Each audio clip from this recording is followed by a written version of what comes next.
Nigel Farage. In generations to come, children will be told a story. They'll be told that once upon a time, Europe was divided.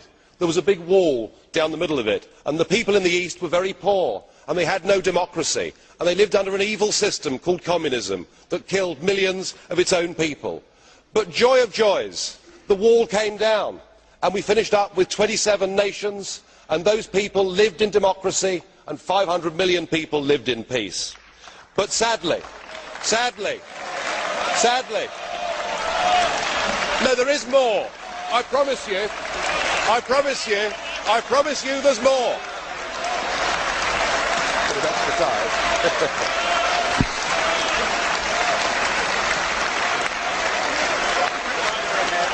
Thank you. I should just sit down now.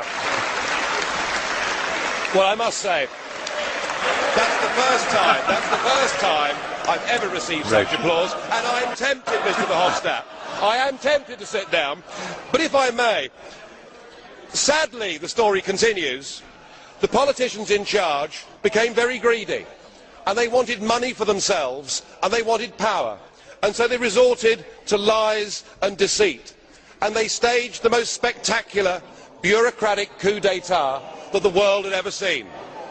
But they didn't need to use any bullets to do it. They were much cleverer, much more scheming than that. No, what they did is they put in place a new treaty. It was called the Lisbon Treaty. And then they gave 27 people total unlimited power. These were to be the people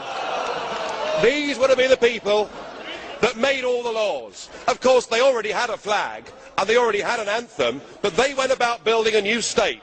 But they ignored the people.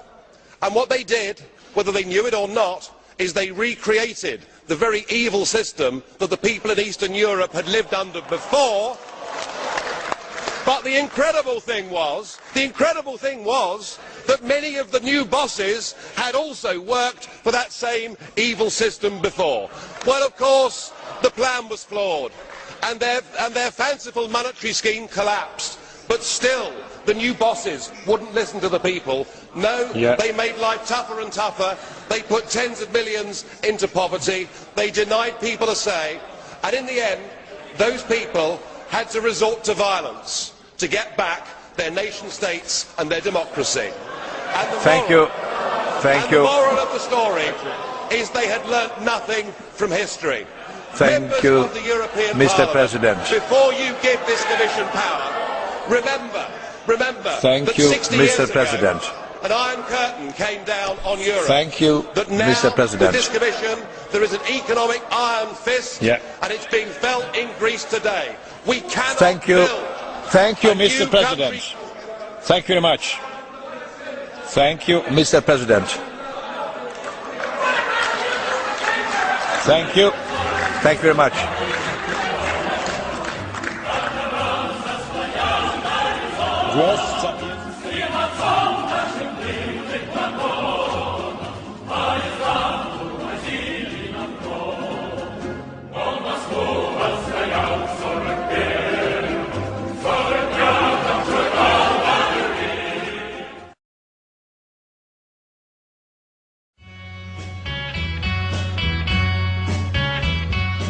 And the defining moment for me in this House was we had the French say no, we had the Dutch say no, and then we had the Irish say no, and this Parliament has willfully carried on ignoring the wishes of the people. You just don't get it, do you? No means no. And it's truly incredible that 499 members of this House voted to ignore the Irish no vote and to continue with the treaty. What kind of a parliament is this? If you believed in democracy, you would not just bulldoze aside those 3 referendum results. But Danny Cohn-Bendit, that great champion of free speech, said that opponents of the treaty were mentally ill, and Martin Schulz, the leader of the Socialists, saying after one of the no votes, we must not bow to populism, and that the no votes opened the door to fascism. Well, I hope in the next 4 weeks in this campaign the voters of Europe can see the real face of this project. You are nationalistic, you are bullying, you are threatening, you are anti-democratic, you're a complete shower.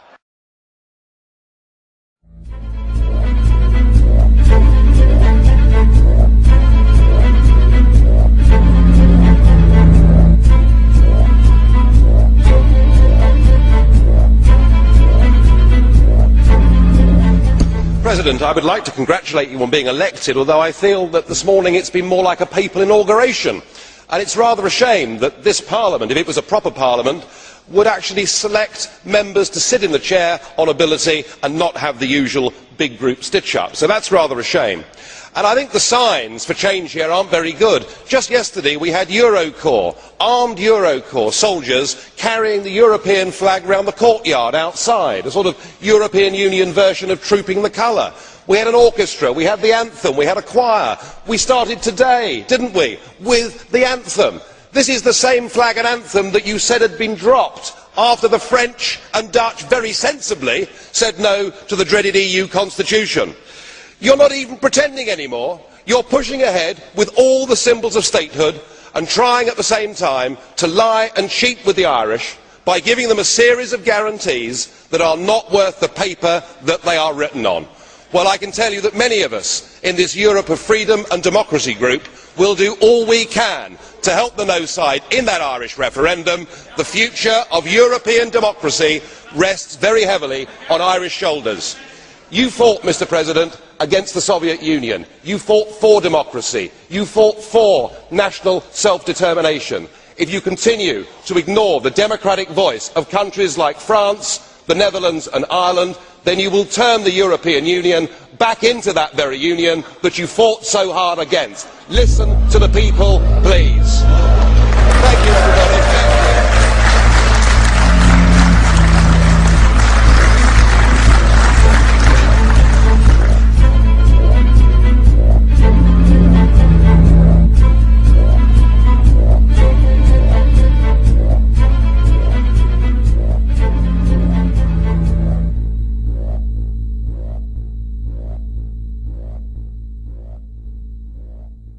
The answer to 1984 is 1776.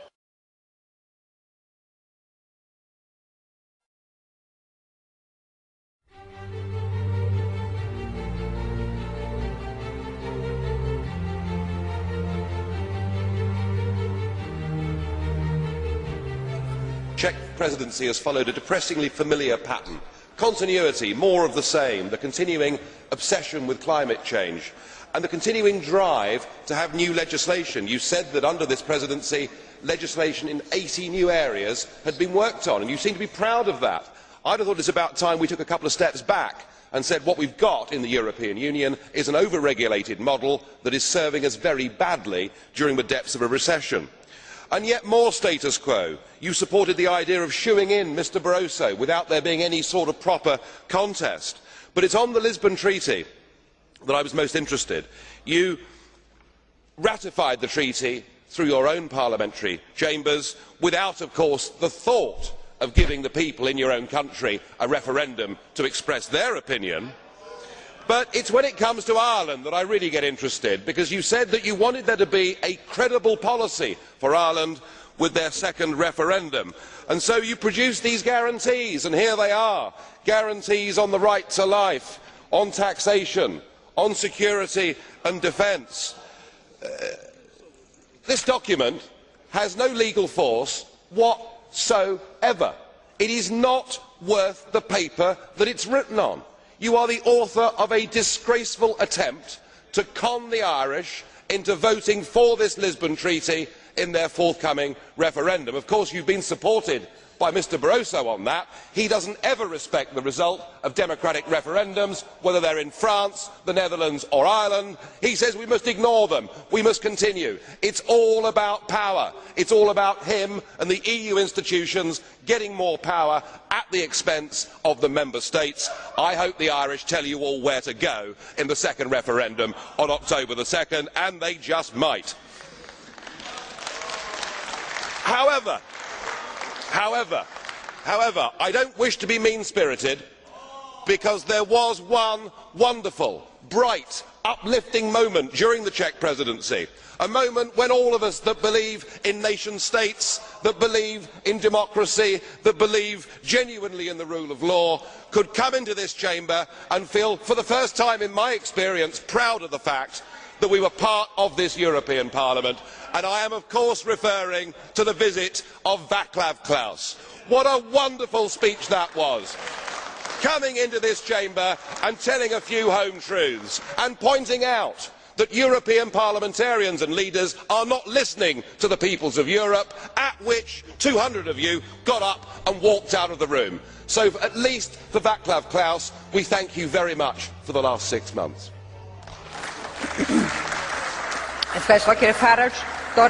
Thank you very much, Mr. Farage. Mr. Mulzer, 2 minutes.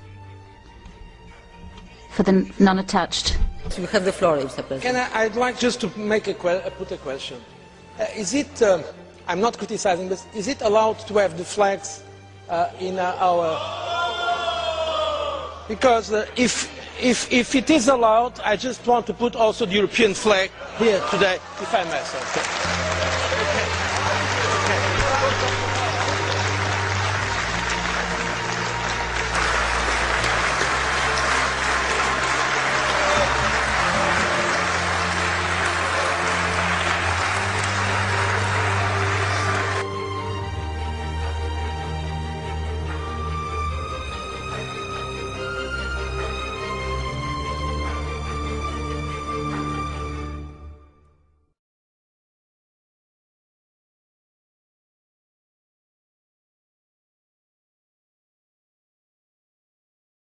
Farage.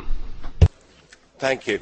Mr Barroso, you said this morning that all member states had democratically ratified this treaty. That's not true. The British people have not had a say on this, despite being promised it, and until we get a referendum on this, I will refuse to recognise the legitimacy of this treaty. Now, all eyes are on to President Klaus and what he may or may not do next week. And it's interesting. I know that you all hate President Klaus because he believes in national democracy. But what he's doing here is he's standing up and defending the Czech national interest. He fears German claims over Sudeten properties, and having listened to German politicians on this subject, I think he's absolutely right to be fearful.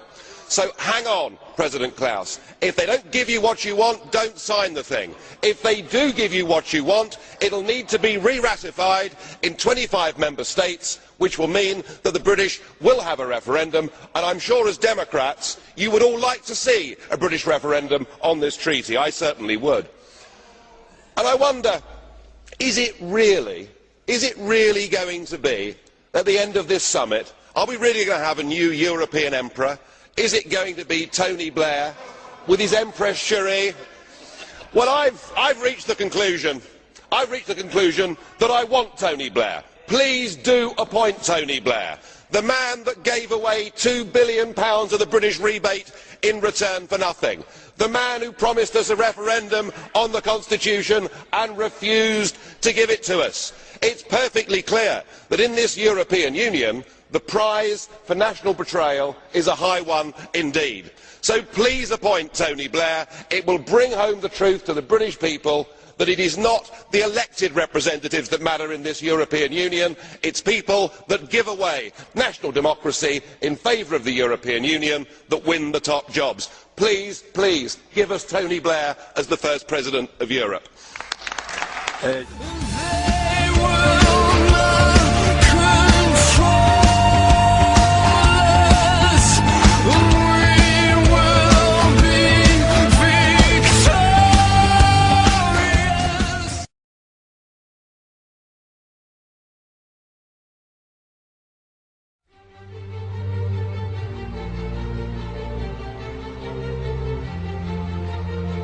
Well, good morning, everybody. You're all very downbeat this morning. I thought this was going to be a big, proud moment. I mean, it's taken you 8.5 years of bullying, of lying, of ignoring democratic referendums. 8.5 years it's taken you to get this treaty through, and on the 1st of December, you will have it. And, of course, the architect of all of this, Giscard, one